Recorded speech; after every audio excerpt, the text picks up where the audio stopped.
The motion is approved. Comsec, please coordinate with our Sergeant at Arms and inform the said office that Colonel Grijaldo will be transferred to Station 6 of Quezon City and serve his detention in that facility. Mr. Chair, Congressman Akop, since I cannot get intelligent answers from our resource person, may I just make a manifestation? The reason why I asked Attorney Conti about the canons of legal ethics that we have in our possession a joint statement from the law office of Attorney Emerito B. Kilang from the Kumigad law offices. And in this joint statement of the two lawyers, they debunk all the claims of Colonel Grijaldo. And lawyers are supposed to observe the canons of legal ethics, as I have stated in my interpellation of Attorney Conti. And that is the reason why I asked Attorney Conti about the canons of legal ethics. So, it is the word of Colonel Grijaldo alone versus the words of two honorable congressmen and attested to by two lawyers, the lawyers of one of our resource persons, Attorney Garma. The other manifestation I want to make, Mr. Chair, is that in 4 instances where we invited Colonel Grijaldo, he has refused to attend. Ang timing po niya ng pagka-confine niya, every time na meron tayong hearing, if you look at the calendar of events. Kaya sinasadya niya na magpa-confine para hindi siya maka-attend ng hearing. Marami pong salamat, Mr. Chair. Mr. Chair, thank you, Congressman Akop.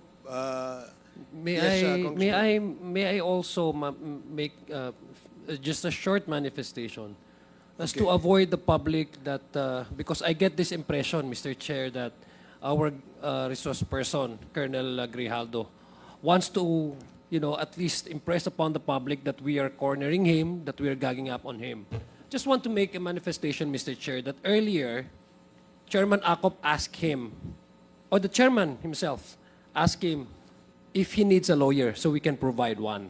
Because he's been invoking his right against self-incrimination, and we understand that. That's a constitutionally guaranteed right. And we do not want to push or to even force anybody, especially if it's our guests and our resource persons, to say something that would incriminate him, that would be used against him at the court of law. He was asked what's the basis of him invoking that right, when in fact the question of Deputy Speaker J.J. Suarez was merely on an affirmation that the affidavit he gave during the Senate investigation was really true, because he was reading on the affidavit and he was quoting word by word the exact affidavit, an exact portion of the affidavit given by Colonel Grijaldo to the Senate hearing. And that was merely a confirmation from him. In fact, when he answered and replied to DS.J.J. Suarez earlier, his response is very much in conflict with the answer in itself. No? Sabi niya, I would stand by my affirmation, I confirm my affidavit, which DS.J.J. was reading, and yet he says he invoked his right against self-incrimination. So he confirmed it, and yet he do not want to confirm it at the same time. So it's a conflict, no? Mismo sa sagot niya. That's the reason why Chairman Akop asked him, what's the legal basis? What's his legal basis for invoking this right against self-incrimination? And being a non-lawyer himself, the chairman was lenient to even ask him, would you want a lawyer? We can provide you. Ang sabi po niya, hindi na niya kailangan. I just want to make this manifestation so that this cannot be twisted online. Because I'm sure there are ready trolls, paid trolls, who will twist this scenario here. Ang gagamitin naman nila sa atin ay ginagangap natin ang ating mga resource person. We have given him all the legal course in order to protect him and ask him kung kailangan niya ng legal advice. And he admittedly responded na hindi.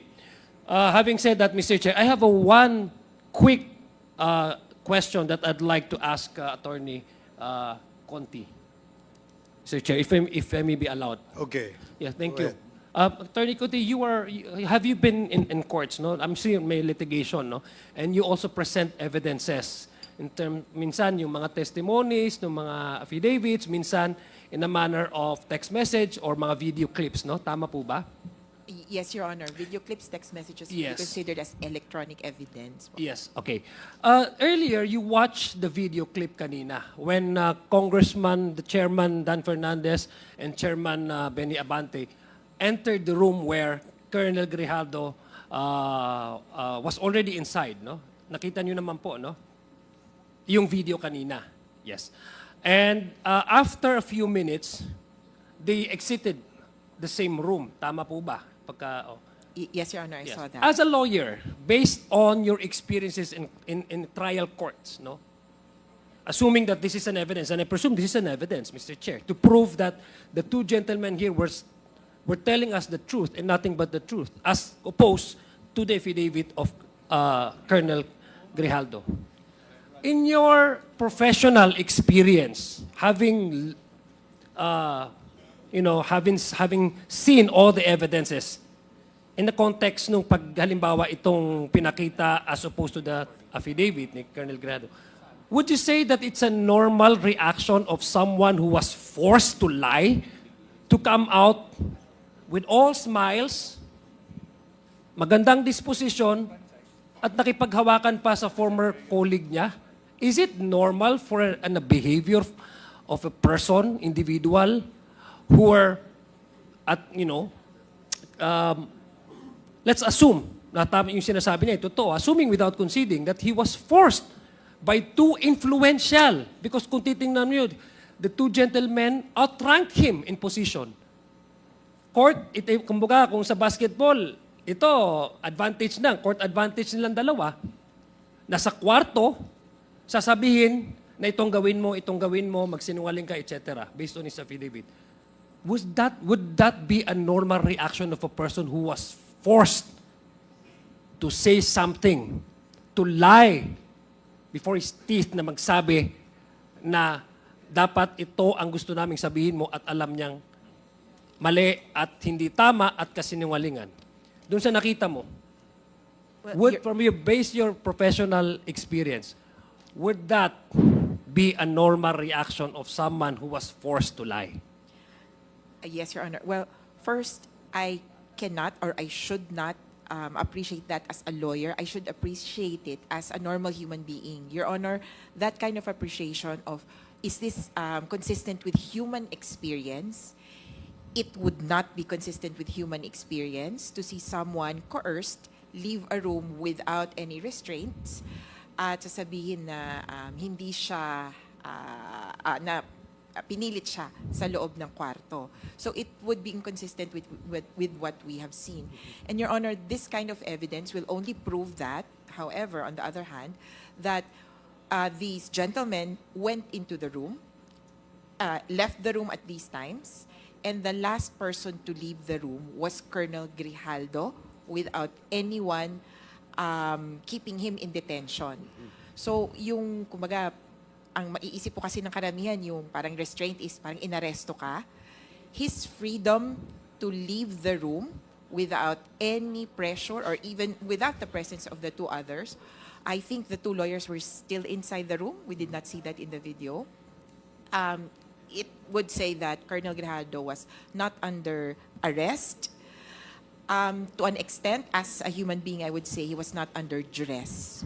Thank you for that response, Attorney Conti. In fact, Mr. Chair, the responses and the explanation of the two gentlemen, the two chairmen, was actually believable because based on sa mga responses niya, wala naman, it was plainly evident, paglabas nila, it reinforces yung mga sinasabing, yung atmosphere doon sa kwarto ay hindi naman ganun intense, no?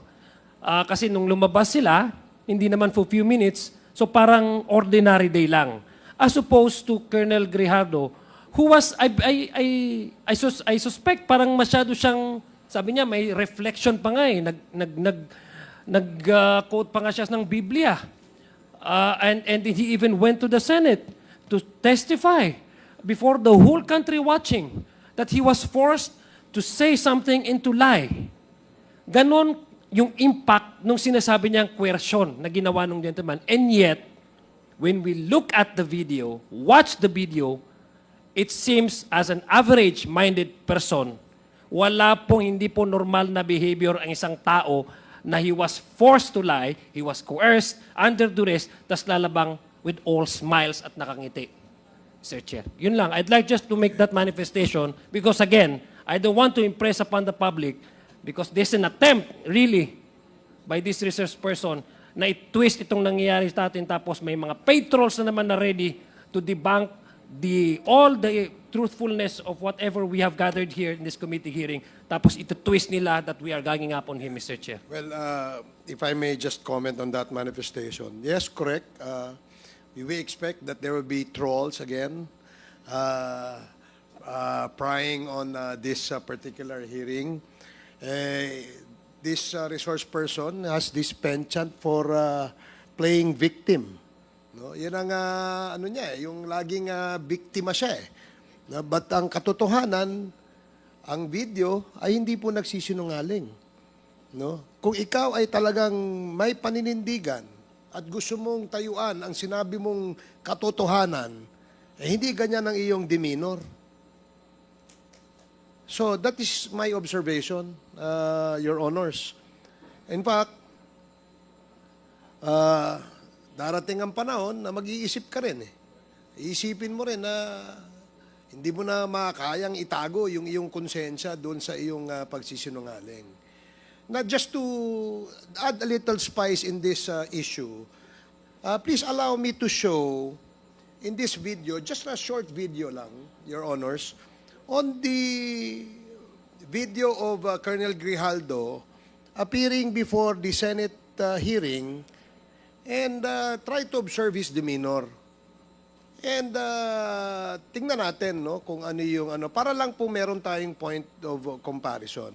So Comsec, can we play the video? And Colonel Grijaldo, can you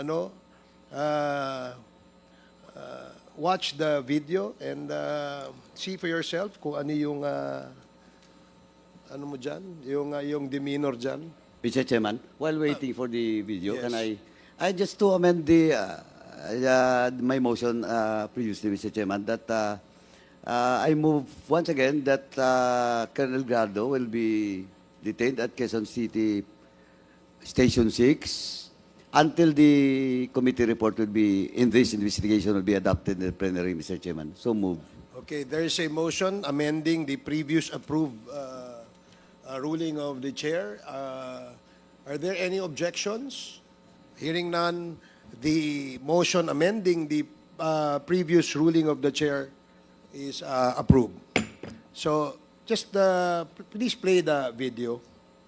Third level officer, presently assigned at Personal Holding Administrative Unit, Camp Crame, Quezon City. After duly sworn to, under oath and in accordance with law, to hereby depose and states that I, together with other invited PNP personnel, attended joint hearing in the House of Representatives. After I answered questions related to extrajudicial killings, Kong Dan Fernandez entered the room and he asked me to sit beside him, and then Kong Abante entered the room. One of the lawyers of Police Karma stood near at my back. Kong Dan Fernandez put the paper he was holding on the table and told me, ito ang sasabihin mong statement na ito. While pointing on the paragraph on the paper, ito ang supplemental affidavit ni Colonel Garma. Sabihin mo, alam mo ang reward system. I-confirm mo lang. Kong Dan told me to read the said affidavit. However, I asked the copy of affidavit he was showing to me to read it. He did not give it to me. Then Kong Abante asked me where I serve as a chief of police, to which I answered, Mandaluyong City Police Station. Kong Abante then persuaded me by saying, ikaw naman, Colonel, ganito na lang, alangan namang walang insidente o pangyayari sa panahon na yon. I answered, and I served as a COP in Mandaluyong during the COVID-19 pandemic, and there were less crime committed. And we did not receive any reward from anyone. However, this videos. Okay, salamat. So, in my observation of the video that we just showed shows that a police officer looking like a debonair in his uniform with his rank, lying to his teeth. Yun ang aking observation dun eh. And he delivered the statement with full of bragadasyo, so to speak. So, parang ngayon, parang nawala yung asim nung pagbibigay mo ng statement dun sa Senado, Colonel. Then, you keep on invoking your right against self-incrimination, which is a manifestation of hiding from the truth. Yun lang ang aking gustong idagdag dun sa manifestation. So, we now recognize Congressman... Very short, Mr. Chair. okay, Congressman Paduano, and then Congresswoman Luistro, and then Congressman Flores. Thank you, Mr. Chairman.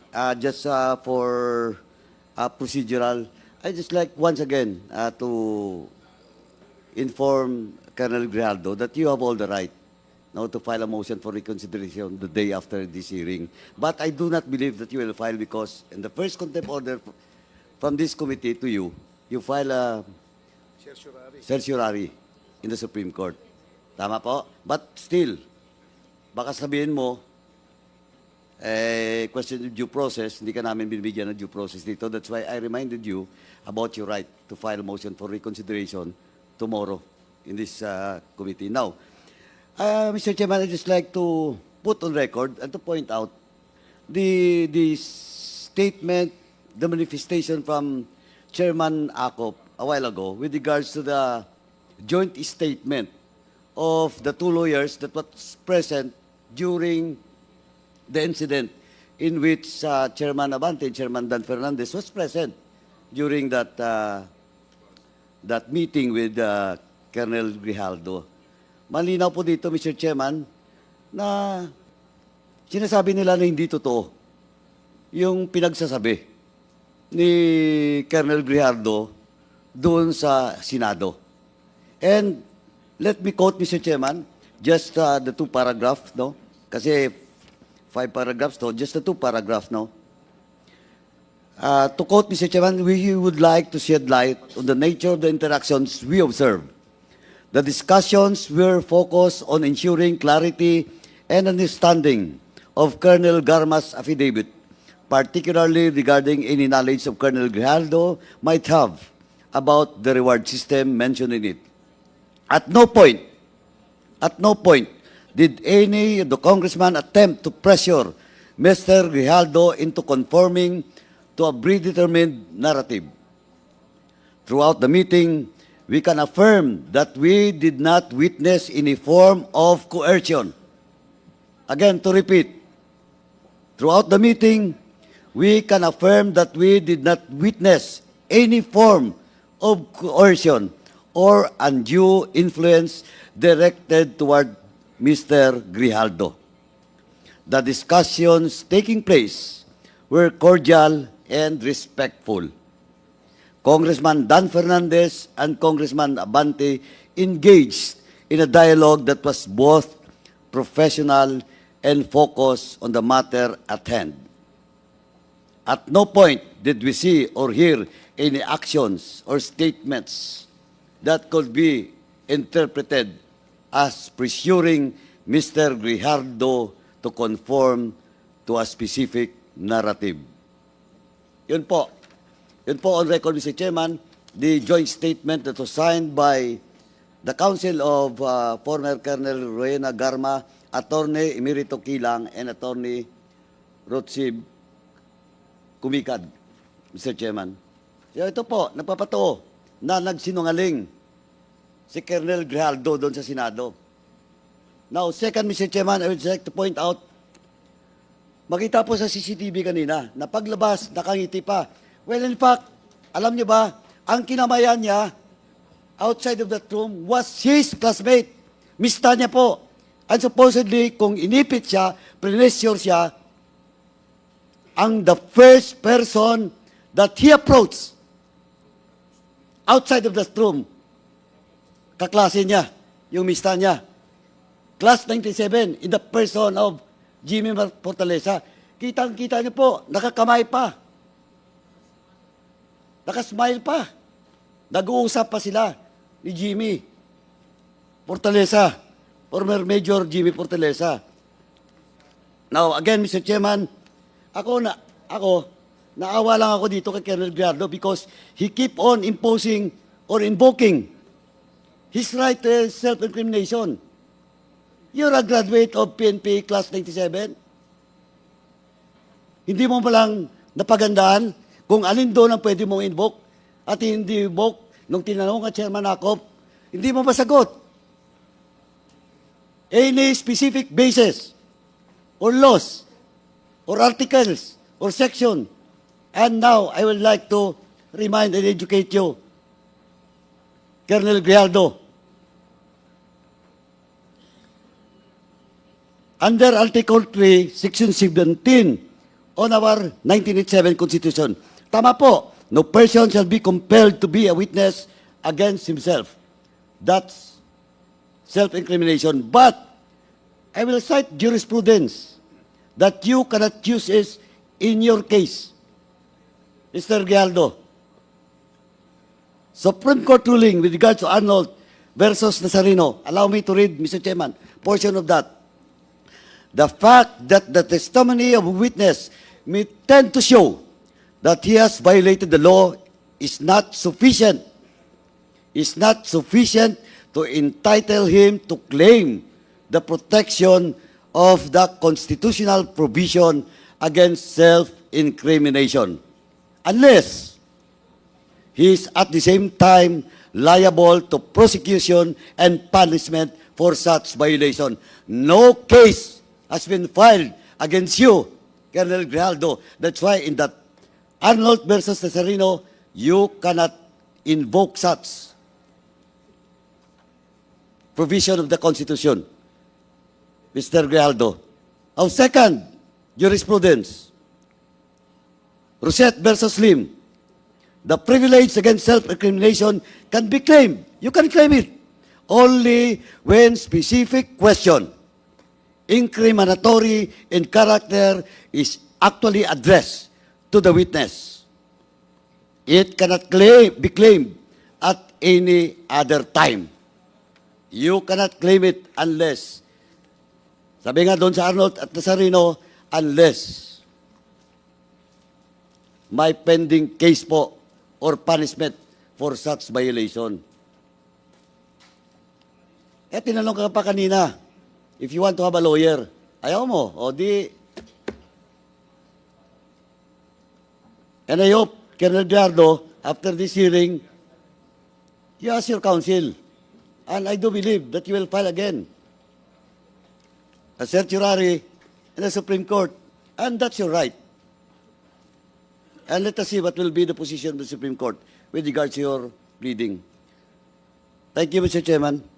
Thank you, Congressman Paduano. Congresswoman Luistro, you're recognized. Mr. Chair, my manifestation were covered already by Chairman Carap, so I yield to the Honorable Kit Flores.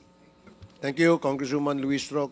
Congressman Flores, you now have 10 minutes. Thank you, Mr. Chair. Mr. Chair, I would like to address some of my questions to our colleagues who are now resource persons. No? I wish I could have addressed it to Colonel Grijaldo. No? I always wish that he would be answering the questions as emphatically as he was making that statement in the Senate, but now he's invoking his right against self-incrimination. Now, Congressman Abante, if your intention was to coerce Colonel Grijaldo, would you have had that meeting with Colonel Grijaldo with other persons present? If my intention was to Yes, coerce, if your intention was to coerce. I don't think that we can pursue the meeting because the meeting is supposed to ask him if he would corroborate the statement of Colonel Garma, as Colonel Garma has said. Yeah, but the question asks for a yes or no, sir. Would you have held that meeting with the lawyers of Attorney Colonel Garma present in the same room if your intention was to coerce Colonel Grijaldo? With the lawyers Yes. there? I don't think so. Yes. Now, if your intention was also to offer him a promotion, would you have held that meeting also with other people present, like the lawyers of Colonel Garma? No, So that was not the intention of the meeting, right? Correct? no, it's How not. about you, Congressman Dan? Siyempre naman, kung plano natin na hindi natin makuha yung sagot and we wanted to coerce and harass and i-force yung ating issues sa kanya, of course, ang gagawin ko, di kami na lang tatlo. Di ba? Wala nang lawyers. Siya na lang, ako, saka si Abante. Kumukuha ka pa ng witness para sa gagawin mong kasalanan. A lawyer who does not represent the House, does Yeah. not represent the committee, Yes, does not of course. represent any of the parties present, correct? Exactly. At the same time, kung mga haras ako, hindi dito. Dadalhin ko siya sa opisina ko. Baka sakali, doon ko pwede ko siyang i-harass. And one more thing, yung sinasabi niya na promotion, ako hindi ko nadinig yun, na in-offer ni Congressman Abante. If ever na in-offer yon, hindi naman siya tanga. Para malaman niya na ang congressman, hindi naman tayo nakakapag-promote. Di ba? Presidente lamang or chief of PNP. Like for example, siya, colonel siya, under yan ang chief PNP. At kung general yan, doon siya dadaan sa CA. Hindi naman siya dadaan sa Congress di ba? So, basically, medyo may mali sa mga ginawa talaga niya. Yeah, I ask those questions, Kong, because, I also take offense to the fact na parang the entire committee was parang put in bad light by the statements of Colonel Grijaldo. And I was hoping that he would be at least man enough to answer the questions now. And we wanted to apologize also sa committee because of what we did, and we wanted to ferret out the truth and to have that the vetting process to be conducted. Nadamay po yung buong committee. During that time that we were accused by Colonel Grijaldo, I was hurt not because of myself alone. Dahil nga nadamay yung ibang chairman at nadamay ang buong committee. Actually, that was going to be my next question. My next question Yeah. would be, do you think that it was inappropriate for you to approach Colonel Grijaldo without other persons present, representing Colonel Grijaldo? Colonel Grijaldo? Yes. Well, to tell you honestly, Mr. Chairman, as what I've said a while ago, na-meet na namin si Colonel Grijaldo together with Colonel Garma. And we were like together for almost how many hours din na nag-uusap-usap. And kumbaga, kampante ka na rin sa kanya. And that's the reason why nung sinabi ni Attorney Victor na si Colonel Grijaldo ang makakapagpatunay ng lahat ng sinabi niya sa affidavit, confident kami. Ako, confident ako. Kasi si Benny, hindi pa siya confident kasi hindi pa na namimit si Colonel Garma saka si Colonel Grijaldo. But ako, na-meet ko na. Saka si Chairman Ace. And that's the reason why nung sinabi niyang ganon, I was a little bit disappointed kasi all along, akala ko talagang magkaibigan sila ni Colonel Garma. Thank you. Mr. Chair, ako medyo naging confident na lang ako when I saw the lawyers of Colonel Garma. Hindi naman namin abogado yun Naging confident na ako sapagkat inaakala ko that the lawyers of Colonel Garma would also become his lawyers. Thank you, Mr. Chair. Now, can I ask some questions to Director General Villanueva? Sir, my questions, I know we've been through this before, itong sa Dumoy raid, but I just have some clarificatory questions lang po para matapos na po itong issue on with regards to you po. Now, Director General, yung operations niyo sa Dumoy, I know it was 20 years ago, sir, no? Diba? But if you can recall, was it a joint operation with the PNP or just PIDEA alone? It was a joint operation between PIDEA 11, HSOT, PACER, the PNP, and Intelligence Division of